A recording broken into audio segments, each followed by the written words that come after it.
All right, well, welcome to Open Enrollment for 2025. And today we have the lovely Anne Marie, our benefits broker, to give us a little rundown of what this year is going to look like. And without further ado, Anne Marie. Thank you. I hope everyone can see my screen. We're going to go through your open enrollment effective November 1st, 2024. Um, we will go through enrolling in benefits for open enrollment with Rippling and, of course, for the medical with DC HealthLink, the HRA, the FSA, the dental, vision, life, and disability, and then any of the value add services. And then at the end, we can take questions and stuff like that. So your online and open enrollment for your benefits starting 11/1/2024 is on Rippling. It should be open already, and you can go in there and make any changes, remove or add a dependent, anything. But this is the one time a year where you can make those changes without having a qualifying life event. After the open enrollment is closed, you would not be able to make a change unless you had a life event. A life event would be a marriage, a baby, divorce, separation, your spouses or significant others, open enrollment for their insurance or their loss of coverage, anything like that. Those are all qualifying life events. But the window is open from Monday, September 30th, and will end on Friday, October 11th. You have to log in or enroll waive coverage during this period for November 1st effective date. You don't have to. It's going to all roll over because there are no changes there. But for the FSA, you absolutely have to. So if you're on the FSA or you want to go on the FSA, you must enroll. If you don't, you won't get that benefit. It does not roll over. So just keep that in mind if you do want to sign up or renew for this year. Rippling is your benefits portal, and most of you have used the system. It'll be a lot easier to go through the benefits. I always suggest everybody go through it just to make sure their address is up to date, date of birth, socials, all that stuff is correct for you and yourself independence. But also, as always, the most important, your beneficiary is updated and on there, the correct person. And we'll go through that as we get to the life insurance. But I always like people to check, in case something was, entered incorrectly or wasn't in there right, or you've moved and it hasn't updated in Rippling, because all that stuff does go to the carriers except for the medical, the DC HealthLink. But other than that, all that information does roll over. So if you do have an update, please go in there and do that. Okay, on to the medical. So United Healthcare is the medical. There's no changes with the actual medical plan benefits, but you have to go on to DC HealthLink. You all should have received an email today to log in or whatever. If you don't, it's going to roll over. But again, just like Rippling, I suggest you go in there, make sure that your name, everything is correct. This is really important because if you do go to the doctor and you don't have the right gender, or you don't have the right date of birth, or you don't have the right address in there or something, or social, it is going to affect your benefits and they're not going to pay them. The claims are going to be denied. There's going to be issues with that. So that's why I always tell people to go in and make sure that they're on there, either waived or enrolled, or if you had to make a change, you have to do that. DC HealthLink is super strict. You have until the 11th. You cannot come back on the 12th or the next week and say, oh, I forgot to go in there and add my dependent or take my dependent off. They don't care. There's been issues where people were in the hospital and couldn't even do their enrollment. They don't care. So please, if you have a change, do it before the 11th when they cut it off. So everyone should have access to their DC HealthLink portal to go in there. And again, you all should receive an email today. If you don't, please let and I know so we can take care of that on the DC HealthLink side. Just real quick to go over some important health insurance terms. Deductible. Deductible is a flat dollar amount. You don't have one for in-network, but you do have one for out-of-network. So it's a flat dollar amount that must be paid before certain services are paid, mostly in hospital, but not so much for the other copays of office visits, urgent care, et cetera.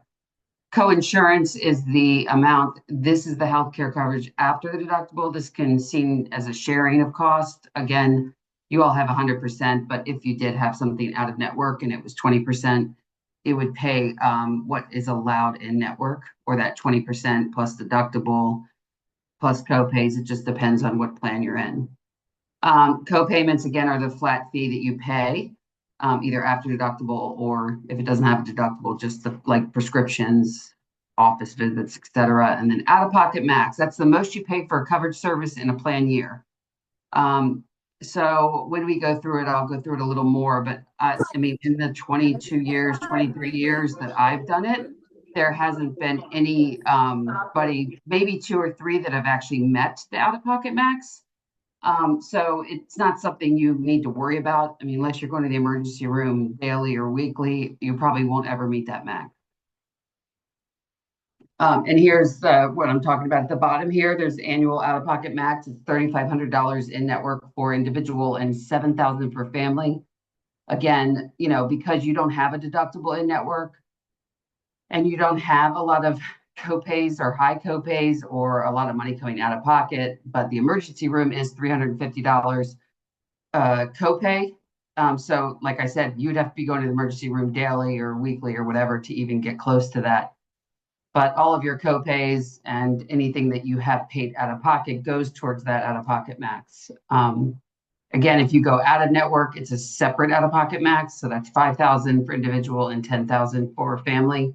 And then you have the $1,000 deductible for individual and 2,000 for family. And that is covered 30% is what you would cover. So you're probably going to be paying a lot of money out of network if you were to go out of network. I always tell people try to stay in network because the out-of-pocket cost out of network is astronomical sometimes, and they can charge whatever they want because they don't take the insurance and don't have a contract with the carrier. So try to stay in network. It shouldn't be hard. UHC is very national, recognized, and this plan is national, so you shouldn't have any issues there.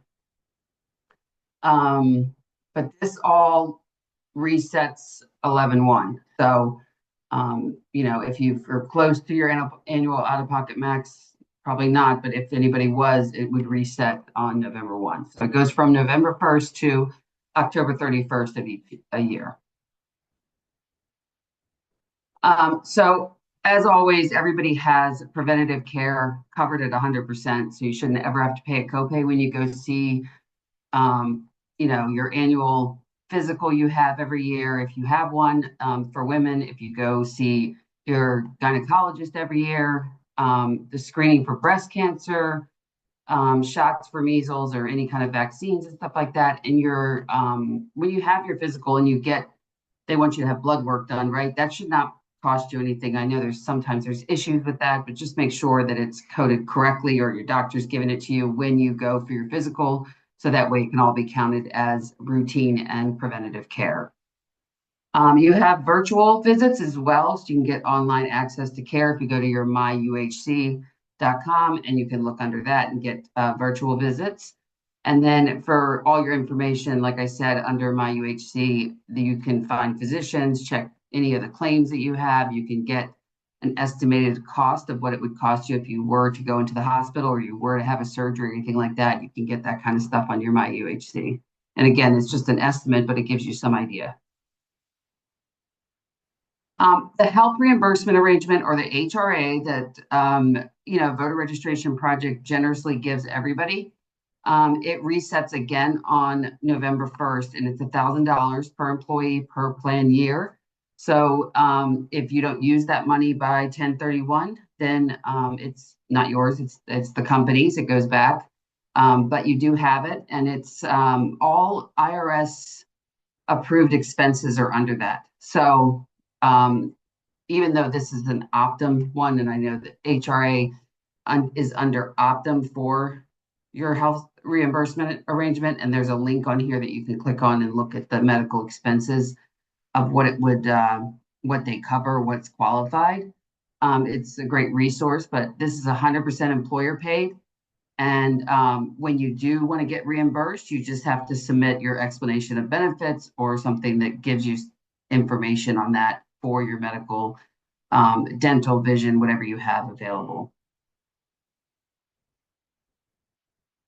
The flexible spending account, that starts on a calendar year. So every calendar year, January 1st, is when you're going to get the flexible spending account reset. And again, the HRA is automatic for anybody that's eligible full-time employee. You're automatically going to get that on 11/1, $1,000 each. For the FSA, you have to sign up each year. Even if you signed up last year and you know your amounts, and it doesn't matter, you have to sign up again every year, and that's standard across the board.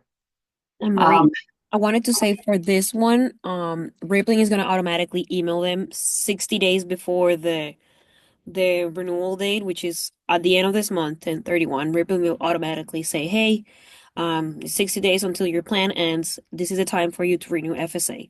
That's one of those that is not under this 2 week renewal time frame, but definitely keep an eye out for it in case you do wanna make sure you have your elections and have that coverage. Yeah, the FSA, because it's January 1st and all your other benefits are November 1st, it's a separate time. So when Rippling sends out that email, if you don't want anything, you can, I guess, ignore it. But if you do want to enroll, you need to click on it and continue to do that enrollment. You have two different FSAs. You have the healthcare and the dependent care. The healthcare is for any IRS approved medical care expenses, prescriptions, eyeglasses, any dental work you need done. The annual max amount for 2024 was $3,200. This changes, but for some reason, the IRS likes to wait till November to release the max amount. Everyone keeps saying it's going to be 3,300. I don't know. But if you want the max, we'll work with Rippling. I don't think many of you take the FSA, but if you did take the FSA and you wanted the max and you wanted that extra 100, we can adjust that, but we will reach out to you separately to find out after they release that. But any funds that you do not use during the plan year of January 1st, 2024 through December 31st, 2024 can be used up until March 16th, 2025. So I elected $1,000 or $1,500 and I still have 500. I can use that 500 or I can use the whole 1,500 if I haven't used it up until March. What I tell people all the time is, some people are like, well, I don't know what to use it on, or I don't, because you guys don't have high costs for your medical benefits. But what I do every year is that I go to the fsastore.com and it's exactly that. And everything on there, you can use your card, the FSA card to purchase. They have the Aura Ring, they have massagers, they have heating pad. I mean, like anything and everything you can think of, they have on there. You can go through and look as well. Any kind of creams, any kind of acne stuff. There's just so much stuff on there, so you can just go through and look at it if you need it. There are some examples of eligible expensive, as I said, vision, dental, hearing services, hearing aids, batteries, if you need that, any kind of chiropractor services, but anything under, when you click on that link for the HRA, anything under that, because that's all the eligible expenses the IRS deems, from Tylenol to Band-Aids. You can get any of that stuff on there. The dependent care FSA. Dependent care lets employees use both of these are pre-tax, but pre-tax dollars toward qualified dependent care, such as caring for children under the age of 13 and caring for elders. When they say caring for elders, you have to be their sole providers, report them on your tax return. So it's not a lot of people that can just, take care of the elders and say, oh yeah, I take care of my dad, but he's not on my tax return. I don't fully support him. So the annual max amount you may contribute to the dependent care FSA is $5,000. This is more of you elect whatever amount you want. A lot of people use it for daycare, before and after school, summer camps. I did for years. It is really great to have. But the way this works is if you elect 5,000, it's divided by how many pay periods you have, and that is taken out. You cannot use that money until you've actually contributed it for the dependent care FSA. That's just how it works. So what I used to do is wait till the end of the year and put all the receipts in and get all the money back. Or if you are married and filing separately, it can only be a max of 2,500. per calendar year. So, like I said, the childcare, you can use it for that. A lot of people do it as long as, even if it's an in-home childcare, as long as they have a tax ID number, you can use them as well. But a lot of people use it for before and after school camps, summer camps that are during the day, stuff like that. It works out really well. Your dental has not changed at all. It is still with United Healthcare, and it's a PPO dental. You have in and out network services. Again, just like the medical, you want to stay in network. Dental is great benefit, but every dental doesn't pay if you have some major service done. It's not going to give you that much money. None of them do. So, if you do have to have major services, crowns or anything like that, you want to make sure you're in network so you get the most cost covered under that. Again, you can go to My UHC Dental for the dental insurance and you can get your cards, you can view coverages. I always tell people when they have something major done, have the dentist that you go to or, specialist of the dental send in to United Healthcare pre-estimates. You can see how much it's going to cost you out of pocket because it makes a big deal when you go in and you need a crown and you think, oh well, I have insurance, it's going to cover 60%, but it's $4,000 and you only have $1,000 annual max. So that's the other thing. You do have an annual max. It does reset every year. So make sure that if you have work you need done, you kind of plan it out and figure it out, but always get a pre-estimate if you're having major work, root canal, crown, bridge, anything like that. It's helpful for you. The vision also is staying with UHC. There's no changes here. Again, it gives you the $10 for eye exam. If you need to get glasses, you can get glasses. You have a $130 allowance for frames, and then a discount of 30% over that amount. I would shop around. Sometimes when you go to, an actual eye a vision place or you go to an actual doctor, they're going to charge a little more for glasses and frames. I personally go to a doctor, get an eye exam, pay the $10, and then I ask them for the contacts and the eyeglass prescription, and I go to Costco because it's cheaper and they have just as good of stuff there. Or you can go online to Warby Parker, or you can do something like that. So there's just so many options, but I just find that it's a lot less money than going to some of these my eye doctor places that try to upsell you all kinds of stuff you don't need, or to getting it from the doctor because they're going to charge a little more to get that stuff than going to somewhere like I don't know, Costco, Walmart, Target, Optical, any of those you can go to and maybe get glasses you want. The group life, AD&D, short-term and long-term disability are all still with Unum. There's no changes here, but again, we're going to go through the group life because that beneficiary is really important for everyone to put in. This is not like retirement or 401k. It does not have to be your spouse. It can be anybody in the US or in the world. You just have to make sure that their information is up to date and accurate. We don't need anyone's socials. If it says that on the beneficiary, when you get there, just you can ignore that. No one needs a social. You just need a phone number, address would be great, name, that kind of stuff. For the beneficiaries, it's really, really important that if you do put dependents on there, children under the age of 18, that you have a trust set up. If you don't have a trust set up and you put a child that's 10 years old, it will sit in probate court for years and they will not get, it will take forever to get it. And it's a lot of headache. So if you have a child under the age and you want to put them on, you can. You just need to set up a trust or pick somebody else. For years, I had my father, and then when my son turned 18, I put it. You can change this at any time, and I suggest you check it every year, or check it every month, whatever you want to do. But any life event happens, make sure that you check your beneficiaries. I've seen over the 25 years a handful of people that never took their ex-spouse off their beneficiary. And when they passed away, their ex-spouse got the money because this trumps a will. It doesn't matter what your will says, it doesn't matter what you have in that. If this thing has and you never updated it, the company has to go by what you put as your last beneficiary. So that's the other thing I want to keep you all to keep in mind. Just make sure that you are updating that, and you can update it every day, every week, every month, whatever you want to do, or every year.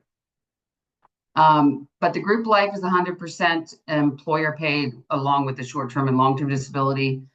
It gives you a benefit of 1 times your annual earnings up to $100,000. The age reduction, it reduces to 65% at age 65 and 50% at age 70. And then accelerated life benefit. So if something were to happen to you and God forbid the doctor was like, you have 3 months or 6 months to live, I don't know if you'll make it through that. You can take 100% of your benefit amount out and you can take care of your house, your mortgage, your family, whatever you need to do, get arrangements all in place. That's something you're allowed to do. And that's what's called an accelerated life benefit. So make sure that, God forbid, hopefully nobody ever has to use that, but you do have that available if you need it. Short-term disability, again, it's 100% employer paid, 60% of your weekly earnings to $1,200 maximum. The elimination period is 0 days for injury and then 7 days for sickness. Duration of benefits is 13 weeks. And then your maternity is 6 weeks for normal delivery and 8 weeks for C-section. So keep that in mind.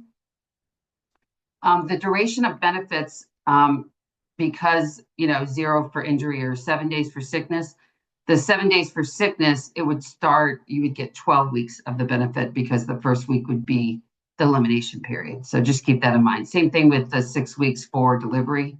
You would actually get 5 weeks paid, but 6 weeks total, and then 8 weeks, 7 weeks paid.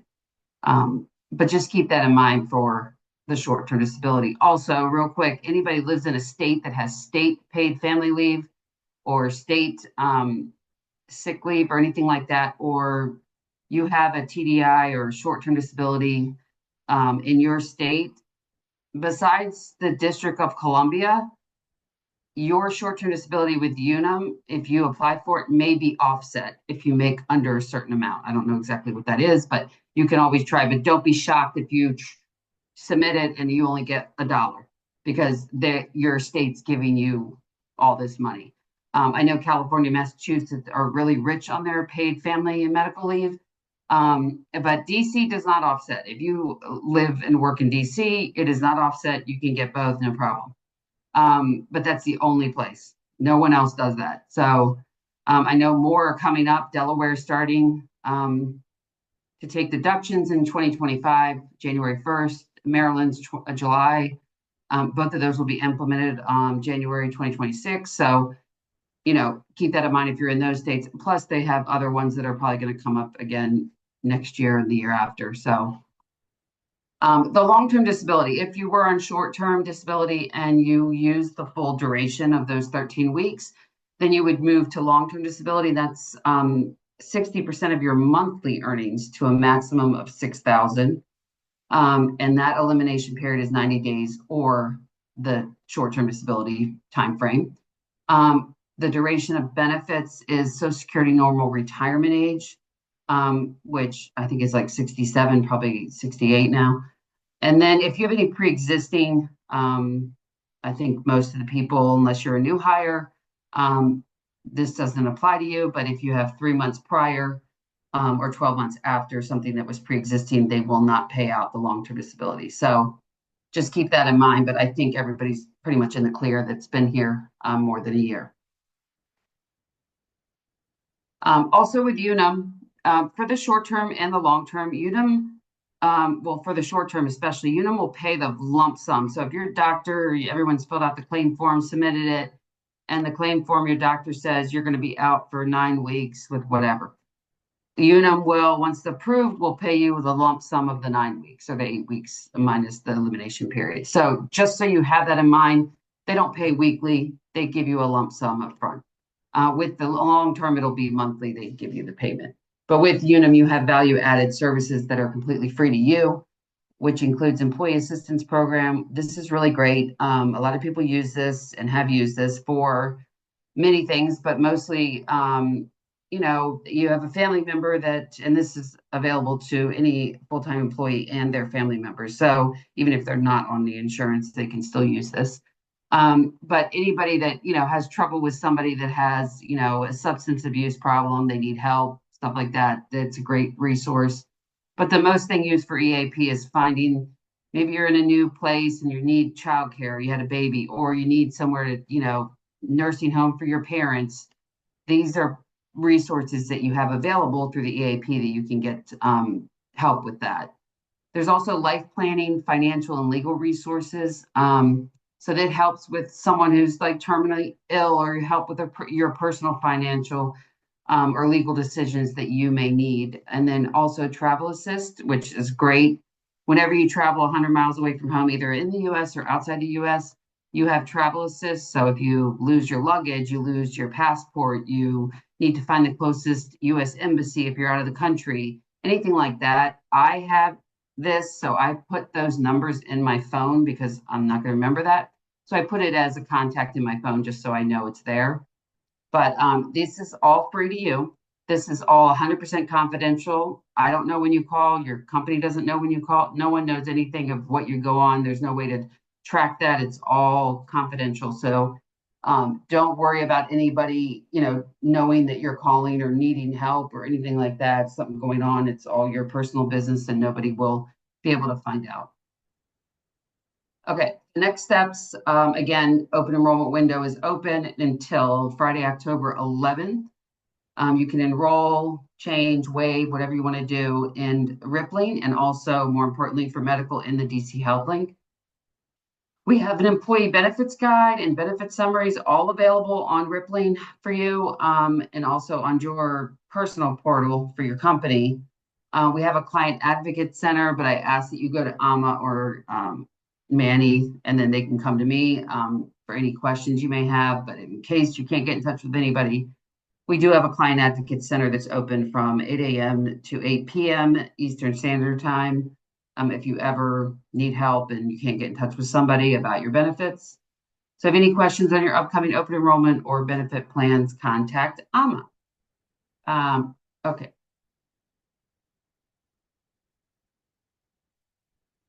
All right, thank you, thank you. I am going to stop the recording just to open the floor for questions, just in case anything comes through that we shouldn't include. But thank you so much, Anne Marie.